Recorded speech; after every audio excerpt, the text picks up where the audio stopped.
the books.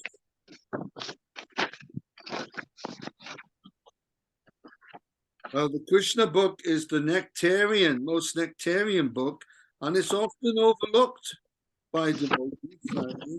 It's such an important book. And we're 1, 2, 3 is the Agra Puja. Sahadeva has spoken his speech. Everyone has applauded him. Yes, so Sahadeva was fortunate to know the glories of Lord Krishna. I think that's where we are, is it? We starting in that meeting, King Shishupala was also present. Yes, that's right. The next paragraph. We're just getting now to the point where Mr. Shishupal is grinding his teeth in anger. He really doesn't like Krishna. He really doesn't like Krishna. Now it's amazing that someone wouldn't like Krishna, but in this material world, most people don't like him because he happens to be Bhagwan. They don't mind him if he's Allah, Allahu Akbar, or they don't mind him if he is Jehovah, or the Hebrew name like Yahweh, Jehovah, or Yahovah, or the name of some other name for God, which is a distant name. But when they get to Krishna and Gopal and Govinda and Yaduraj and the Vrishni, Jagannath, these names of Krishna, they're very, very close and very personal. You get to know who God is. From distance, you don't know Allah is God, but he's like far away, you see. We don't want to know him close up. This is the point. Most people don't want to know God. Here, in the Krishna book, you can't get any closer. You can't get, it's not possible to get closer to Krishna, to Bhagwan, than reading the Krishna book. So let's start Jai Shri Krishna Prabhu with the prayer. Krishna, Krishna, Krishna, Krishna, Krishna, Krishna, Krishna, hey. Krishna, Krishna, Krishna, Krishna, Krishna, Krishna, Krishna, hey. Or Neelam. Sorry, one moment. Krishna, Krishna, Krishna, Krishna, Krishna. Raksha. I have to find out. Don't worry, we'll carry on. Raksha Mam. Go on, Janaki. Janaki knows it well. I've forgotten. Krishna, Krishna, Krishna, Krishna, Krishna, Krishna, Pahi Mam. Yes? Jai. Am I wrong? Rama Raga, Rama Raga, Rama Raga, Rakshamam. Then Neelam. Krishna Keshav, Krishna Keshav, Krishna Keshav, Pahi Nam. Pahimam. Pahimam, sorry, Pahimam. This is Lord Chaitanya. The reason why this is written in the Krishna book is that Lord Chaitanya sang this personally. Krishna's name 7 times. Krishna, Krishna, Krishna, Krishna, Krishna, Krishna, Krishna. Hey. So 7 Krishnas there. So it's all Krishna. It's all about Krishna. And then out of respect for his incarnation as Lord Ramachandra in Ramayana, he inserts Rama Raghava, Rama Raghava, Rama Raghava, Rakshamam. Okay, well, let's start off, Jai. In that meeting. Which paragraph, Prabhu? Which paragraph is it? It's about the 8th paragraph down. In that meeting. After Sahadeva has spoken, it's in that meeting. Okay. In that meeting, King Shishupal was also present. He was an avowed enemy of Krishna for many reasons, especially because of Krishna's having stolen Rukmani from his intended marriage ceremony. Therefore, he could not tolerate such honoring of Krishna and glorification of his qualities. Instead of being happy to hear the glories of the Lord, he became very angry. When everyone offered respect to Krishna by standing up, Shishupal remained in his seat. But as he became angrier at Krishna being honored, he stood up suddenly, raised his hand, and spoke very strongly and fearlessly against Lord Krishna in such a way that Lord Krishna could hear him distinctly. All right, Neelam, carry on. Ladies and gentlemen, I can appreciate now the statement of Veda that, after all, time is predominating factor. In spite of all endeavors to the contrary, the time element executes its own plan without opposition. For example, one may try his best to live, but when the time for death comes, no one can check it. I see here that although many stalwart personalities are present in this assembly, the influence of time is so strong that they have been misled by the statement of a boy who has foolishly spoken about Krishna. Many learned sages and elderly persons are present, but still they have accepted the statement of a foolish boy. This means that by the influence of time, even the intelligence of such honored persons as those present in this meeting can be misdirected. I fully agree with the respectable persons present here that they are competent to select the personality who can be worshipped first. But I cannot agree with the statement of a boy like Sahadev, who has spoken so highly about Krishna and has recommended that Krishna is fit to accept the first worship in this sacrifice. I can see that in this meeting there are many personalities who have undergoes great austerities, who are highly learned and who have performed many penances by their knowledge and directions. They can deliver many persons who are suffering from the pangs of material existence. There are great rishis here whose knowledge has no bound, as well as many self-realized persons and Brahmins also.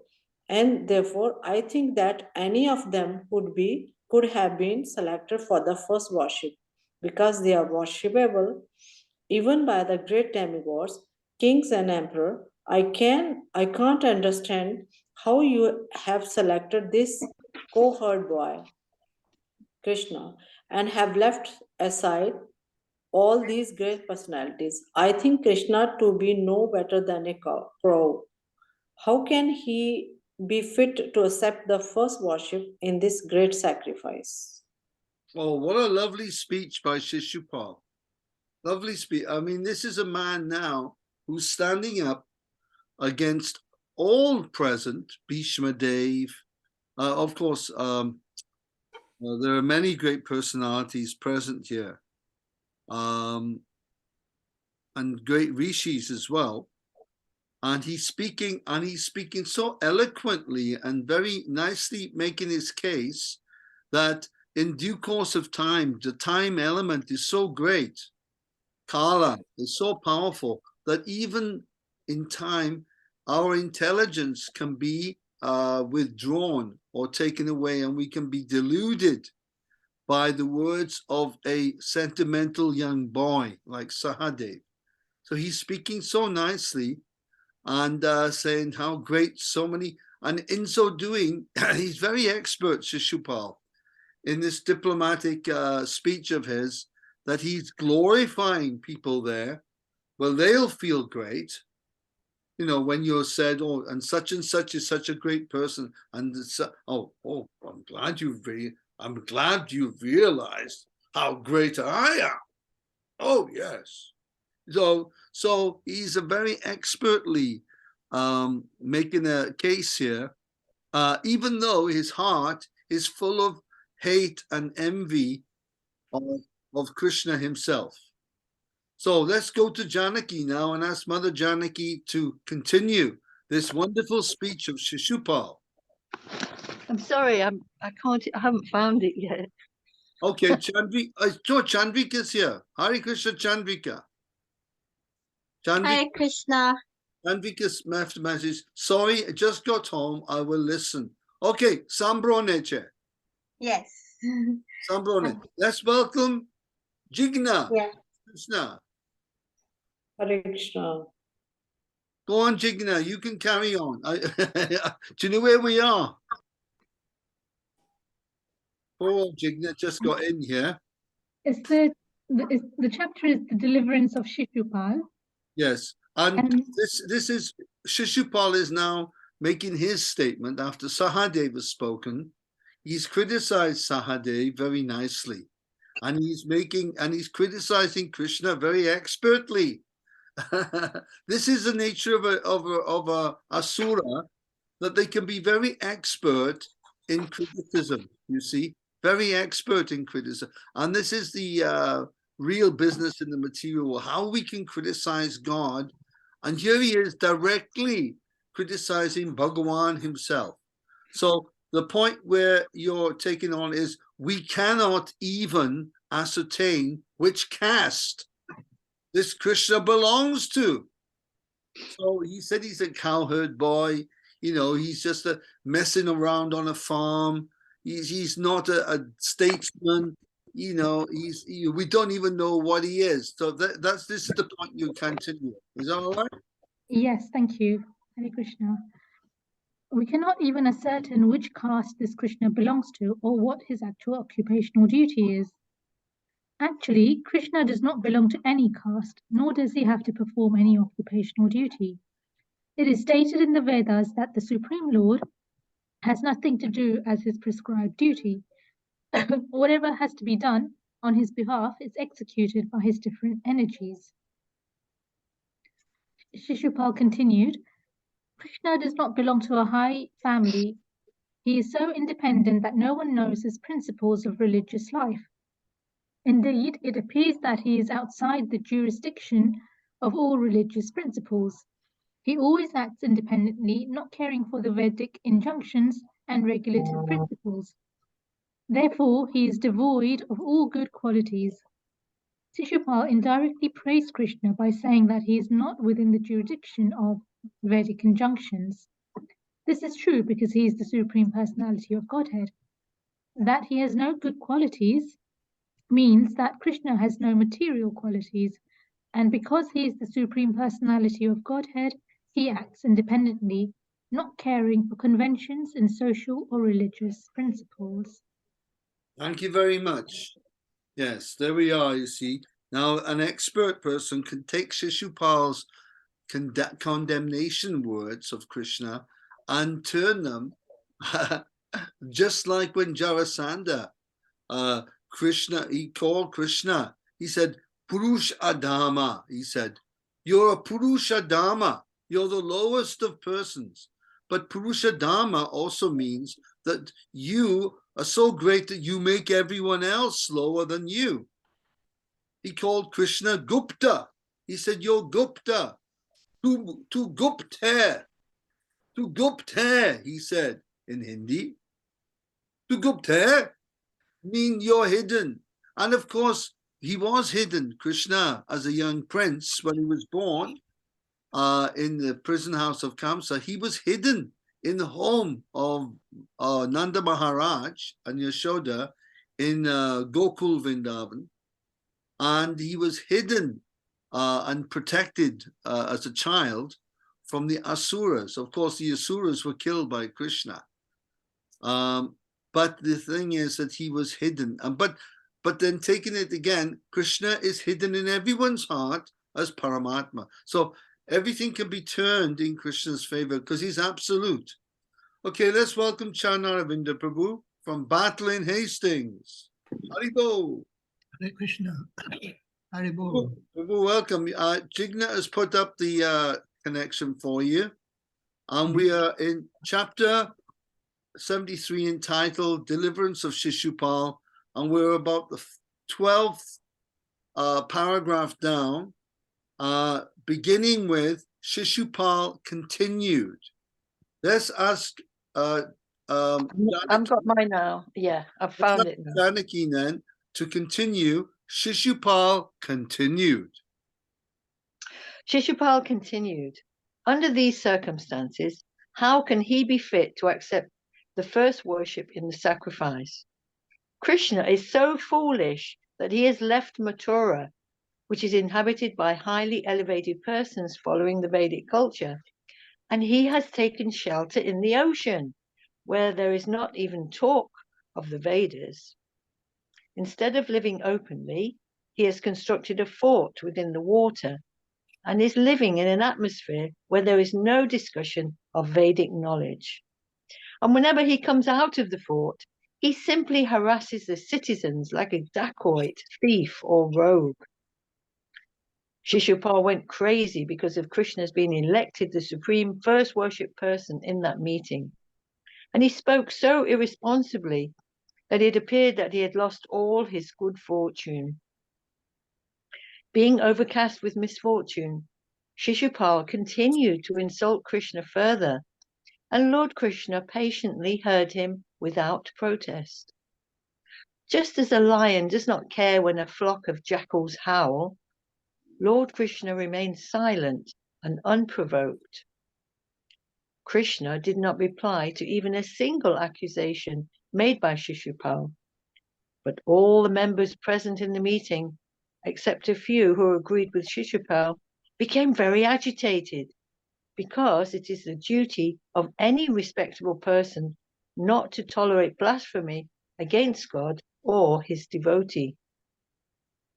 Some of them, who thought that they could not properly take action against Shishupal, left the assembly in protest, covering their ears with their hands in order not to hear further accusations.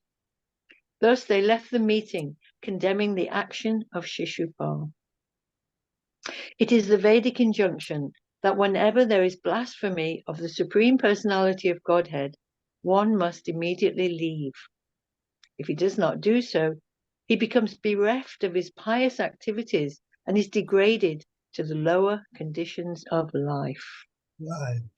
Yes, this is blasphemy. Sadhu Ninda or Bhagwan Ninda or Bhagwan or Ninda of the Harinam. Satam Ninda Paramam Aparadam Vitanute. Yata Katam Usahate Tad Vigayam. This is in Padma Purana.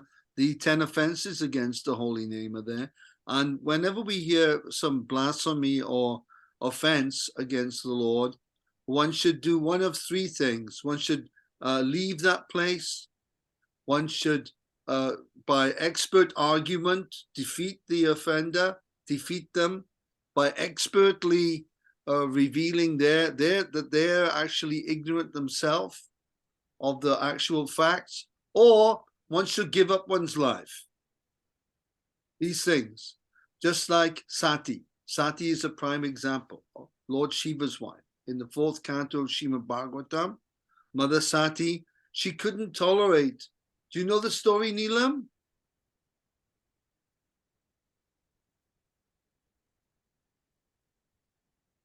Yes, Prabhuji.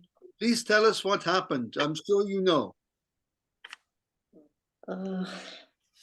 Because Shiva was not invited by his Sati's father, and she felt insulted, and she sacrificed her life in the Jagya. In the Jagya, yes, the Daksha Yagya. Daksha Yagya, yes. We've made plays, nataks of this story. Hey, did Ram Charan play any of this? He was a great actor, Ram Charan, Prabhu. Did he do this one? Or, I know he was Parashuram in one play. Yeah. I think we did Daksha. Daksha Daksha, yeah. And Sati was wanted to go. She's naturally a woman, and she wants to put on her nice new sari and a nice kundali, and she's got all these nice bangles to wear, and she's thinking, oh, now's a chance. Now I want to put that nice one on. I've got that big one, that big fancy one. I'll put that one on, and it's natural. And she wanted to go out and meet the other goddesses and devis and devas and go to the ceremony. But then when she got there, because Shiva didn't want to go, And when she got there, she saw there wasn't even a seat for Lord Shiva. And that made her so angry against Daksha, her father, that she created a fire within herself and burned her body. And from there, her different parts of her body fell to the earth, and her tongue fell to a place called in Uttarakhand. Not Uttarakhand, another place. What's it called? It's up north of Punjab, northeast.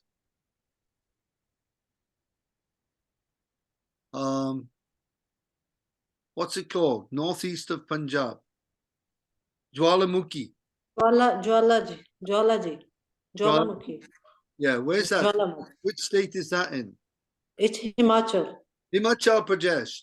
So I Himachal. went there once with my wife, and we went with the temple president of Ludhiana, Raja Surya Prabhu. He drove us up there with some devotees to visit Jwalamukhi. And there's a flame that comes out of a wall in the mandir.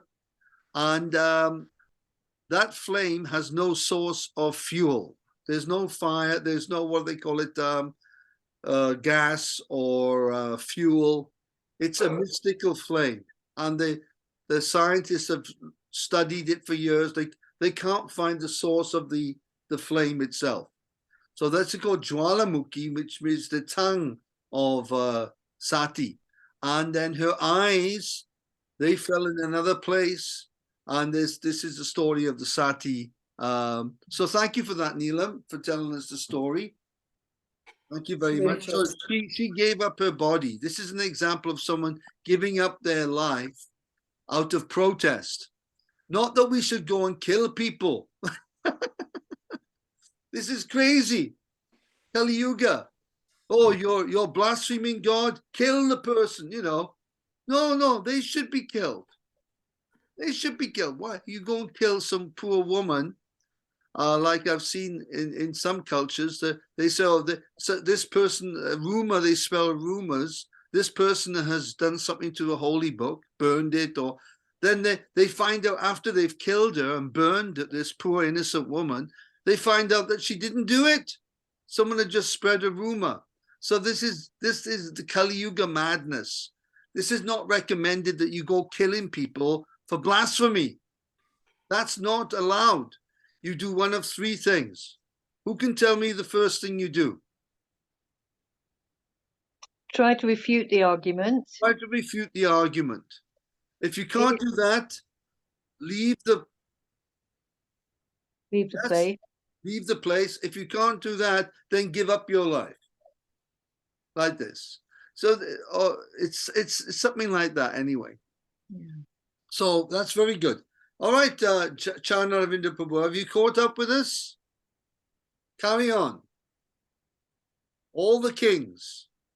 All the kings present belonging to the Kuru dynasty, Matsya dynasty, Kekaya dynasty, and Srijaya dynasty were very angry and immediately took up their swords and shields to kill Sisupala, who was so foolish that he was not even slightly agitated, although all the kings present were ready to kill him. Sisupala did not care to think of the pros and cons of his foolish talking, and instead of stopping when he saw that all the kings were ready to kill him, he stood to fight with them and took up his sword and shield. When Lord Krishna saw that they were going to fight in the arena of the auspicious Rajasuya Yagna, he personally pacified them.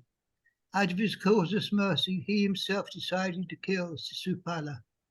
When Sisupala was abusing the kings who were about to attack him, Lord Krishna took up his disc, as sharp as the blade of a razor, and immediately separated Sisupala's head from his body. Haribo! Chakradari Shri Krishna ki. Jai. Take that. Woo! So this Shishupal has now been dispatched by Sudarshan, which is very auspicious, to It's not nice to have your head cut off, you know. It's not something you look forward to in the morning when you wake up. But at the same time, it's very good if your head is cut by the Sudarshan chakra. It's immediately you get mukti. Mukti pradata salvesham Vishnu eva na sangshayaha. Vishnu is the one who can give you the mukti, and of course, he got the mukti, immediate mukti, one of the 5 muktis. We've talked about the 5 muktis in the past: Sayujya, Samipya, Shashti, Starupya, Salokya, etc. These are the 5 different types of mukti. Of course, most people, when they say mukti, they only think of one type of mukti. What would that be? Does anyone know? Merging. Merging, Sayujya. Sayujya, or merging into Brahman as a light, a chitkana. In Sanskrit, it's called chitkana, a spark of consciousness. Is merged into the light. It looks like it's lost its identity. It hasn't really. It's just there amongst other sparks of consciousness, other light. But you know, they think that this is what mukti is. That this is the lowest form of mukti. It is the base form of mukti. There are other muktis like Sarshti, Samipya, Sarupya, Salokya, etc. So Shishupal, very lucky. And this Krishna now, he's not the Vrindavan Krishna here. He's Vasudev Krishna. Vasudev Krishna is a prince. He's a royalty. The other Krishna in Vrindavan, he is the cowherd boy. So he didn't realize this fool, Shishupal. He was thinking that the Krishna standing before him was Gokul Krishna or Govinda Gopal Krishna. He didn't realize and understand that this is Vasudev Krishna, who has a chakra and is actually in the royal dynasty of the Vishnu dynasty. So therefore, he's been dispatched. Okay, Jai Krishna Prabhu, carry on. When Shishupala was killed, a great roar and howl went up from the crowd. Taking advantage of that disturbance, the few kings who were supporters of Shishupala quickly left the assembly out of fear for their lives. Then the fortunate Shishupal's spirit soul immediately merged into the body of Lord Krishna in the presence of all, exactly as the burning meteor falls to the surface of the globe.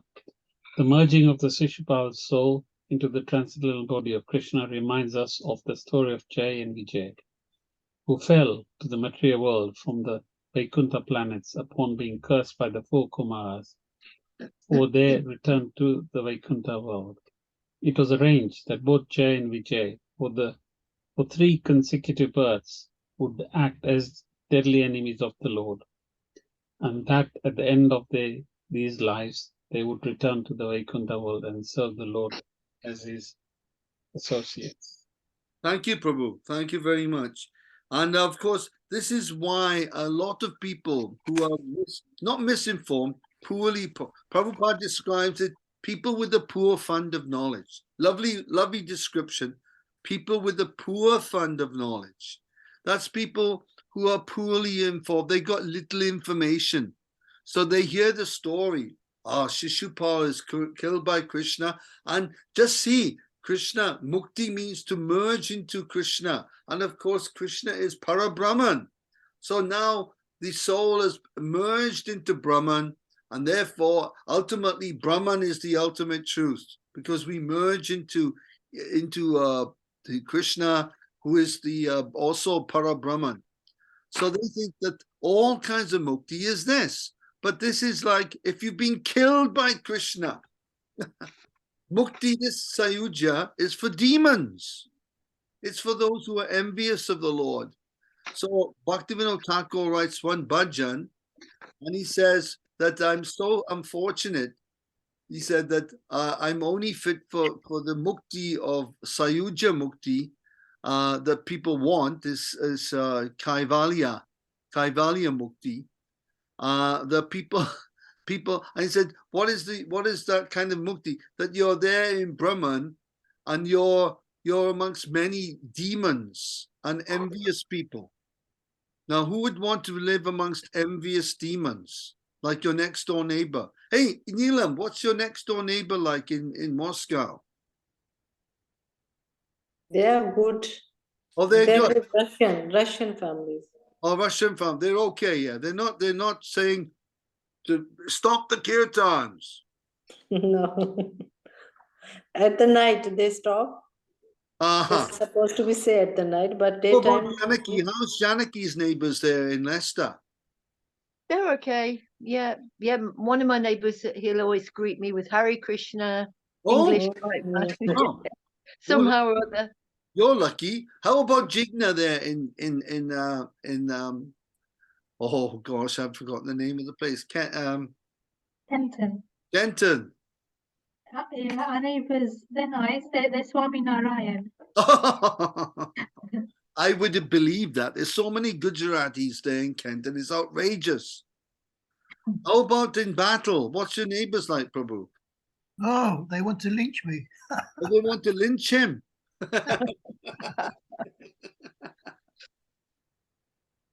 How about Jai Shri Krishna Prabhu down in Crawley?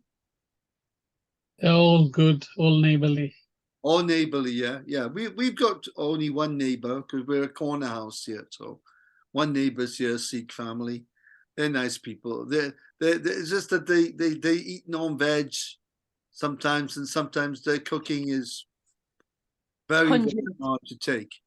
But apart from that, Neelam will know about that as well, living where she is. Sometimes people are eating stuff that's unbelievably awful, type of eating liver and eating hearts and all kinds of nasty things. So yes, but who would like to live in a place where you're surrounded by asuric people, envious of Lord Krishna? It's not very nice. So this is what Brahman realization, the Brahma Jyoti. Welcome to the Brahma Jyoti. And Bhaktivinoda Thakur says, it's full of asuras and nasty people. Not a very nice place to go to. Okay, Jai Krishna, thank you very much. Can you just read that? Let's ask Jigna. Go ahead. Next part.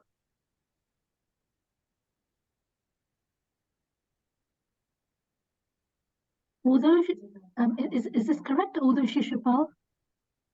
Yes. Yeah, thank you. Although Shishupala acted as the enemy of Krishna, he was not for a single moment out of Krishna consciousness. He always absorbed in thought of Krishna, and thus he first got the salvation of Sayujya Mukti, merging into the existence of the Supreme, and was finally reinstated in his original position of personal service. The Bhagavad Gita corroborates the fact that one who is absorbed in the thought of the Supreme Lord at the time of death immediately enters the kingdom of God after quitting his material body. Go on a bit more, it's okay. After the salvation of Shishupal, King Yudhishthira rewarded all the members present in the sacrificial assembly. He generously remunerated the priests and learned sages for their engagement in the execution of the sacrifice, and after performing all his routine work, he took his bath. This bath at the end of the sacrifice is also technical. It is called the Avabrita bath. Lovely, very nice. And there we can see now that Prabhupada himself has written that this Shishupal being killed by the Lord, which is a very typical mukti, is the mukti of the demons. The Asura mukti is Sayujya. So we can see that in Brahman, if you enter into the Brahma Jyoti, you have a lot of interesting neighbors, like maybe Jarasandha, or he died in the presence of the Lord at the hands of Bhima. You have Agasura, Vritasura, not Vritasura, Trinavarta, Denakasura, and many others. But the interesting thing here is that Prabhupada has written that ultimately one can even become transcend even this Brahman realization, which so many people want to attain. One can actually transcend that and enter into the Vaikuntha planets, where Jai and Vijay returned to in Narayana Haridham, Narayan Loka. That's really nice. Okay, Chanaravinda Prabhu, please continue. Lord Krishna thus enabled the performance of the Rajasuya Yagna, arranged by King Yudhishthira, to be successfully completed, and being requested by his cousins and relatives, he remained in Hastinapura for a few months more. Although King Yudhishthira and his brothers were unwilling to have Lord Krishna leave Hastinapura, Krishna arranged to take permission from the king to return to Dwarka, and thus he returned home along with his queens and ministers. The story of the fall of Jai and Vijay from Vaikuntha planets to the material world is described in the 7th canto of Srimad Bhagavatam. And the killing of Shishupal has a direct link with the narration of Jai and Vijay. But the most important instruction we get from this incident is that the Supreme Personality of Godhead, being absolute, can give salvation to everyone, whether one acts as his enemy or as his friend. It is therefore a misconception that the Lord acts with someone in the relationship of friend and someone else in the relationship of enemy. His being an enemy or friend is always on the absolute platform. There is no material distinction. Carry on, Neelam. After King Yudhishthira took his bath at the conclusion of sacrifice and stood in the midst of all the learned sages and brahmanas, he seemed exactly like the king of heaven and thus looked very beautiful. King Yudhishthira generously rewarded all demigods who participated in the yajna, and being greatly satisfied, all of them left, praising the king's activities and glorifying Lord Krishna. When Sukadeva Goswami narrated these incidents of Krishna's killing Shishupal and described the successful execution of Rajasuya Jag by Maharaja Yudhishthira, he also pointed out that after the successful terminations of Yajna, only one person was unhappy. He was Duryodhana. Duryodhana by the nature was very envious because of his sinful life, and he appeared in the density of Kuru like a chronic disease personified to destroy the whole family. There you go, Duryodhana. Wow, a personified, just imagine being called a personified chronic disease. Wow. Mr. COVID, I presume. Just imagine being called a chronic disease. Janaravinda Prabhu, how about that? Mr. Chronic Disease. What a name. Okay, Chandrika's back. Let's welcome Chandrika. Haribo. Jigna. Haribol, Haribol. Okay, Jigna. Chanaki, carry on with this last paragraph, please. Okay. Shukadev Goswami assured Maharaj Parikshit that the pastimes of Lord Krishna, the killing of Shishupal and Jarasandha, and the releasing of the imprisoned kings are all transcendental vibrations. And anyone who hears these narrations from the authorized persons will be immediately freed from all the reactions of the sinful activities of his life. Jai. Haribol, Haribol. Wow. Thus ends. Thus ends the Bhaktivedanta purport of the 3rd volume, 5th chapter of Krishna, the deliverance of Shishupal. There we are. That's the end of the 74th chapter. Now we'll come to chapter 75, which is called Why Duryodhana Felt Insulted at the End of the Rajasuya Yagya. Now, next Tuesday, I'll be in Dubai, and it'll be about, I'm sure they'll have some program for me to go to in the evening there. But I may be back by about 10:30, 11, which means I may join in from Dubai next week. Haribol. I may join in if I've got Wi-Fi. I'll join in from there, and we can continue. If I can't make it, then Jai Shri Krishna Prabhu will just carry on, and everyone can just join in like this. And please, everyone say a little something, what you think of it. Everyone can join in, say something. Like Neelam has just told us the story of Sati being insulted by her father and giving up her life. That was really good, because this is common stories for you, isn't it, Neelam? Yeah, yes, Prabhuji. Now, for us, All from childhood. as Europeans, we have to learn these from Prabhupada's books. But how fortunate we are to hear from the authorized Acharya. Prabhupada is the founder Acharya of this society, but he's also an authorized Vaishnava Acharya. He was personally given the Avesh. We say Avesha. Avesh means he was endowed with potency to spread Krishna consciousness by Bhaktisiddhanta Saraswati Thakur Maharaj.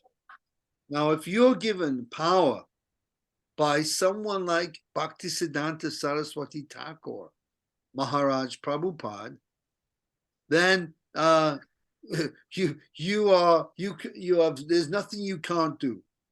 So Prabhupada was given that, and he is passing this on to all who are following him and his disciples and grand disciples and great grand disciples. It'll go on and on and on like this. So whether we're initiated or not, the Diksha process means that we hear from the authorized guru or acharya.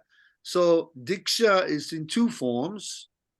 One Diksha is formal Diksha, where you sit down, like Jai Shri Krishna Prabhu 3 weeks ago. Was it 3 weeks ago, Prabhu? He sat down and performed the Diksha ceremony with Radhanath Maharaj. And amongst many other devotees, he received the Diksha name Jai Shri Krishna Das. Haribol. Congratulations. What a nice name, huh? Thank you. And of course, all Gujarati people, they say Jai Shri Krishna when they join each other. Hey, Neelam, when you join with your Sharma, you're a Kashmiri Brahmani, how do you greet people when you meet them? What do you say? I don't know when. Sure. Namaste. Namaste. Namaste. Yeah, namaste. Hare Krishna, Prabhuji. Oh, Hare Krishna. She Hare said Krishna. Hare Krishna. Yeah, Now but you otherwise do. it would be Namaste. Sometime Namaste and sometime Hare Krishna. Generally, nowadays with Namaste, Hare Krishna. A lot of devotees, you see, in ISKCON, we'll greet each other by saying, Haribol! Krishna. Haribol!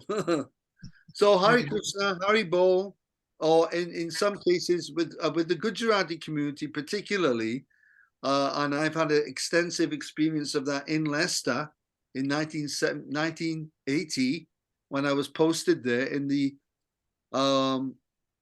I first visited Leicester with Kalyapani on a Sankirtan book distribution party in 79. And then 1980 it was, early 80, February. And then I was posted there later in 1980 in the summer at the Hindu Mandir in Cromford Street in the high fields of Leicester, the Shama Mata Mandir. And I was posted there and stayed there for many months with devotees, living upstairs. And we had many cockroaches there to say Haribol to in the morning. An occasional rat would come along as well, and we would live there gratis, and we would chant and do our mala. And I must say that Mandir in Cromford Street, I filled up most of my shloka book. My first shloka book was mainly filled up upstairs in that temple. So I have a lot to be grateful to for that little mandir, and all the little insects and things that were living there with us. But anyway, that was wonderful. So next week I'll try to make it. If not, then just continue enjoying this nectar of the Krishna book, and then when I come back from India, we'll continue again. And Janaki, please invite a friend along. You know, all we're doing is reading, and then if there's something we can say, we'll say something. Does anyone have anything else to say about this chapter? Hello, Prabhu. I just wanted to know, you did chapter 73, so I can read it myself later. Yeah. Just to catch up, 73. Yes, the deliverance of Shishupal. And prior to this was Jarasandha was dispatched by Bhima under the guidance of Krishna. And that's a nice story as well. And of course, now hearing about people getting killed, normally it's quite a horrific and nasty thing. But when we hear about Krishna and his leelas, people getting killed, ghastly themes, and like, you know, there was one war, and there was one rivers of blood, and there were heads floating in the river of blood. It's all in the Krishna Leela. But when you hear it in reference to Krishna, this is called, we call it Gora Ras. Gora, G-H-O-R-A, not Gora, not Gauria, but Gora. Gora Ras is the rasa of, it's horror within chivalry in Krishna consciousness. And it is wonderful. But outside of Krishna consciousness, the same thing is horrible. So I leave you to have some pleasant nightmare. I mean, dreams.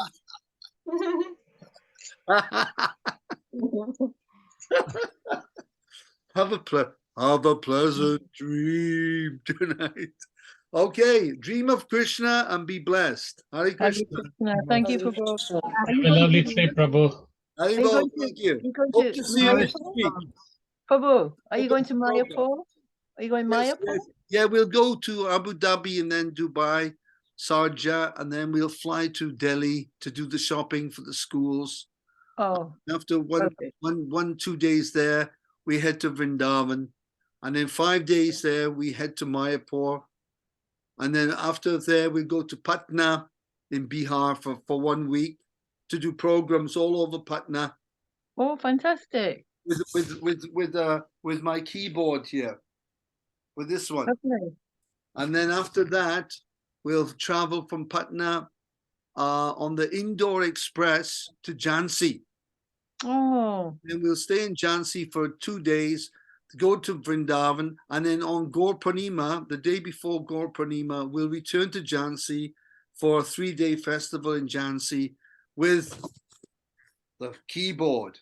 excellent, Prabhu. Wonderful. Very good. And back to Vrindavan, then back to UK. Okay, wonderful. I It am means Via Moscow, of course. it means in April you are there in India. Sorry, in April. no. This is only go to March the 10th. Oh, So, sorry. but what we have to do, we have to somehow or another get a flight to Moscow. Sure. Then we can do the program from Neelam's house. Oh, Sure, but nowadays it's difficult. There is no direct flight from UK to Moscow. No, these are troubled times. It's Yes. normal. It's normal. It's Kali Yes. Yuga. This we can Mhm. expect in Kali Yuga. All this nonsense. Hare Krishna. Hare Krishna, Prabhu. Safe journey. Hari Bol. Well, everyone. All glories to Prabhupada. All glories to Prabhupada. Hari Bol. Prabhupada ki jai. Jai. No one shakes their head like Chandra Ravinda. He's got it down to the perfect. Mhm. Oh look, Janaki's doing a bit as well. Haribo. Bit of Bharatnatyam coming there. Haribo. Hari bolo. Well, Thank you, Hare Jigna. Krishna. Thank you, Everybody. Jigna. Hari See bolo. you tomorrow, Jigna, in the class at the Mana. I'm giving that Bhagavad Gita class tomorrow at the Mana. So I'll see Jigna will be there listening in. Hare Okay. Krishna. Hare Hari Krishna. Krishna.